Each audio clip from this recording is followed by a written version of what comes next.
నిన్న జూబ్లీహిల్స్ ఎన్నికల్లో నేను ఒక మాట చెప్పిన, నాకు జూబ్లీహిల్స్ ఎన్నికతో సంబంధం లేదు భయ్ అని చెప్పిన. సరే అయినా సరే ఒక 15 మంది ఇండిపెండెంట్లు వచ్చి నా దగ్గరికి, అక్క ఇట్లా మేము విత్డ్రా చేసుకుంటాము, ఎవరికి సపోర్ట్ చేయమంటారని అడిగారు. నేనన్నా నాకు సంబంధం లేదు భయ్ జూబ్లీహిల్స్ ఎన్నిక, మీరు ఎవరి దగ్గరికి అన్న పోండి అని చెప్పి వాళ్ళు చక్కగా హరీష్ అన్న దగ్గర పోయారు. తర్వాత వాళ్ళు చెప్పిన ముచ్చండి నాకు తెలియదు. చక్కగా వాళ్ళు హరీష్ అన్న దగ్గర పోయారు. నేనంటే బీఆర్ఎస్ పార్టీలు లేను, నేను ఏ పార్టీకి సపోర్ట్ చేయదలుచుకోలేదు కాబట్టి నేను దూరం ఉన్నా. హరీష్ రావు కూడా అదే ఆన్సర్ చెప్పారట, మీ ఇష్టం పోయి ఎవరికైనా వేసుకోరు అన్నారట. అంతకన్నా ముందేం చేసిరు హరీష్ రావు గారు అంటే బీఆర్ఎస్కి మోసం చేసినట్టే కదా. అంతకన్నా ముందేం చేసిరు హరీష్ రావు గారు, ఎలక్షన్ పెట్టక ముందే ఇవోగి పలానా క్యాండిడేట్ని పెడితే మీకు సపోర్ట్ చేస్తా కాంగ్రెస్ కానీ చెప్పపిరట పైకి, వాళ్ళు వద్దన్నారట. అన్నాక ఈయన సైలెంట్ అయిపోయి. అంటే గమ్మత్ ఏముంటుంది హరీష్ రావు గారిది అంటే తెలియడానికి టైం పడుతుంది. ఎందుకంటే ఇవాళ వారి అన్ఫార్చునేట్ వారి తండ్రి గారు చనిపోయినారు.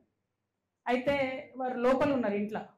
అక్కడి నుంచి కూడా ఎలక్షన్ అవుతున్న సమయంలో టెలికాన్ఫరెన్స్లు అవి ఇవి పెట్టి మాట్లాడారు. అప్పుడు హరీష్ రావు గారి భజన పరులంతా ఏం బిల్డప్ ఇచ్చిరు, హరీష్ అన్న ఇంత కష్టంలో కూడా పార్టీ కోసం నిలబడి టెలికాన్ఫరెన్స్ పెడుతున్నారు అన్నారు. రిజల్ట్ ఉల్టా అయ్యే వరకు ఏం భజన మొదలుపెట్టింది నిన్నటి నుంచి. హరీష్ అన్న లేకపోయా, హరీష్ అన్న ఉంటే అసలు ఇక ఒక్క సీటు కానీ వేసి ఉంటే హరీష్ అన్న జూబ్లీహిల్స్ గెలుస్తుంటే మన లెవెల్లో మళ్ళీ పెడుతున్నారు. అంటే వెంటనే తప్పించుకోవడం, అప్పటి వరకు మోసం చేయడం, ఇది హరీష్ రావు గారి నైజం. సో ఇంటి దొంగని ఈశ్వరుడైన పట్టలేడు అన్నట్టు చాలా టైం పట్టింది. ఏదో నాకు తెలిసింది కాబట్టి నేను గట్టిగా మాట్లాడుతున్నా కాబట్టి నన్ను బయట వారేసి. బట్ అక్కడ ఉన్న వాళ్ళు వారు ఆలోచన చేసుకోవాలి.